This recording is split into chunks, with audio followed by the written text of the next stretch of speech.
Rugby World Cup 2019, a look back at Pool B. Didn't have the same drama as Pool A, that's for sure. Pool A, was right down to the wire. Scotland against Japan and Ireland before that as well, getting big upsets and whatnot. But, Pool B kind of went according to the script.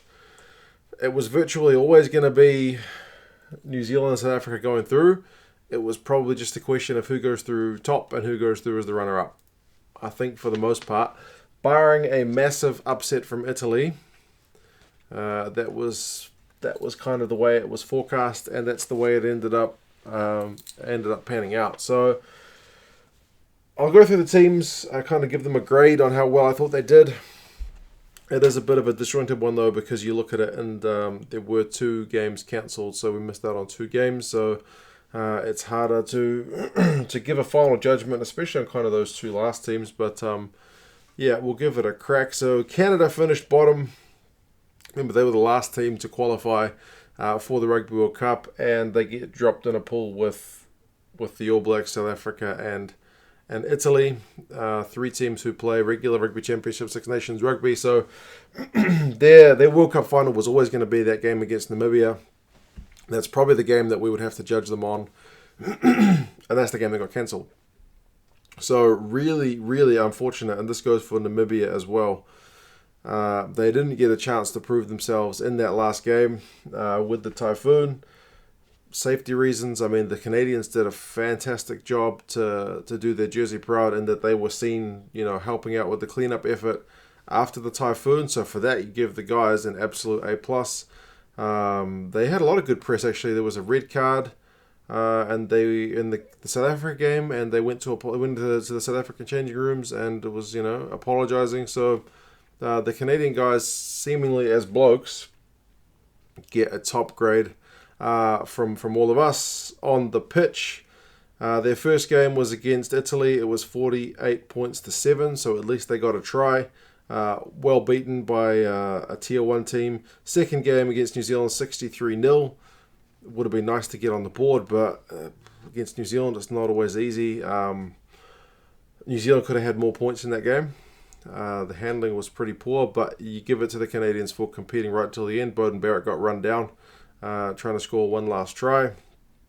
And against South Africa, 66 points to 7. Again, at least they got some points. It was kind of the most they could ask for. Final points tally is they finished with a negative 163 as their points difference. They scored 14 points over 3 games. So I'm not sure that I can give them anything more than like a good effort,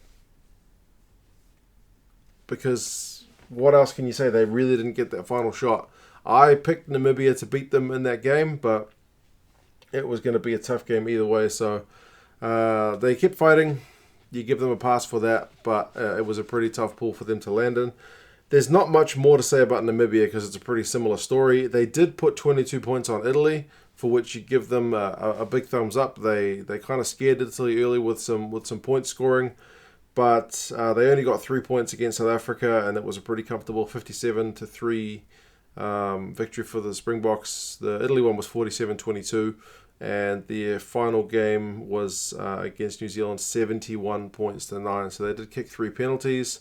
First half, they actually looked pretty decent, and then the All Blacks kind of ran riot. So I think you still give Namibia a pass for really pushing and showing in patches what they could do. Good start against Italy. Good first half against New Zealand. It's just over the course of 80 minutes. It proved a bit too tough, but those guys showed some heart and put in some good performances. So you definitely give Namibia a good pass for their efforts at Rugby World Cup. Again, pity they didn't get a chance to prove themselves against Canada in that final game, but that's just how it panned out. Italy in third. It was their predicted spot. It's where they ended up. They started off doing exactly what they needed to do. They needed to go out and get bonus point wins in those first 2 games, just in case they were able to perhaps get a draw or sneaky losing bonus point and then hope something else happened. They needed to get all the points they could from the first 2 games, and they did. Like I said, 47-22 and 48-7 over Namibia and Canada. So good results not kind of setting the world alight, but some of their players had really good performances. And they set themselves up nicely to give that do-or-die effort against the Springboks, chance number 1, and then back that up with do-or-die effort, chance number 2 against New Zealand. Neither of those was going to be an easy prospect. They've done it once against South Africa before, and that was a very different team than the one that shows up to this Rugby World Cup. So they get to that game against South Africa, and it's 49-3. And they could have had a second red card. They had a red card in that game. It was pretty bad. Like, for a game that was the biggest one for Italian rugby in quite some time, there needed to be more than that. The red card again didn't help, but 49-3, man. That's pretty bad. Unfortunately, that final game against the All Blacks was cancelled, so they lost that last chance to get a miracle win. And I'm not saying they would have won. I'm not saying is it's not impossible. It was a very small chance that Italy could have got a win. You're looking at 1 in maybe 100. I don't know. Is that too generous? Is that too harsh? Pretty unlikely. I think most of the algorithms or whatnot were predicting New Zealand by like 98% or something like that. So, but in sports, you really never know. Italy has the game of a lifetime. Some of the All Blacks guys are a bit off. Maybe some refereeing calls go against them. There's a red card or something. You know, a bunch of factors could happen. There's a lot of variables. So it's definitely not impossible. But it was impossible because they didn't play. So it's a real pity. Some of the top players as well, the older veterans, didn't get a chance to sign off in that ultimate game against the All Blacks, which was probably going to be a loss. But they didn't get a chance to see it out. So, yeah. They went out without having played that final game. So some people have said, hey, they got 2 points against the All Blacks. What more could they ask for? But it wasn't enough to get them out of the pool. I think based on that South Africa-Italy game, you can't give Italy a pass based on that. Again, it was always going to be absolutely a very tough job. Like, not quite mission impossible, but damn near it. But they didn't get near it. So, yeah, I would say you can't give Italy a pass for that one. You'd give them a pass for the first 2 games and then a fail with a bit of bad luck tied in at the end. So it was not their campaign. For the Springboks, coming in second in the pool, they lost that first game to the All Blacks. It was 23 points to 13. The ref didn't have a good game in that one. I think everyone knows that, even All Blacks fans. Even World Rugby kind of admitted that the officiating at the start of the World Cup was not great. I personally don't think that cost the Springboks the game. I think the Springboks tackling percentage in that game was like 68%. And if you're going to tackle like that, you're probably not going to win against New Zealand. But the scoreline certainly could have been closer. And imagine if the Springboks had got a few points closer for that bonus point. Their points difference is actually better than the All Blacks one, but they would have been still second based on head-to-head record, I guess. But still, it might have set the tournament slightly differently if they'd managed to get a bonus point in that losing effort. So 23 points to 13. The rest of their games, 57-3 against Namibia. Job done. Again, no big surprise that they did that, but they didn't let anybody down either with that result. 49-3 over Italy. That was a top effort. Again, the red card has a factor, but the Springboks still went out and did the job, and they didn't let the red card affect them. Sometimes teams which have the extra man don't put teams to the sword, but 49-3. And the last one against Canada, 66 points to 7. So, yeah, again, job done. Job done. So the Springboks finished second. And that makes them play Japan, which is a great storyline based on that previous World Cup game where Japan got the win. South Africa gets the chance to put the story straight. Japan get a bit of a good feeling going into it, knowing that they've done it before. But if you look at the most recent result, that went the Springboks way big time. So, yeah, I think if you're a Springboks fan, potentially, one of my lights is running out of juice. Potentially, you look at that. You look at that and think maybe it was good to finish second. I don't know. Maybe that's disrespectful to Japan, but I'll let you guys decide what was the better result to get.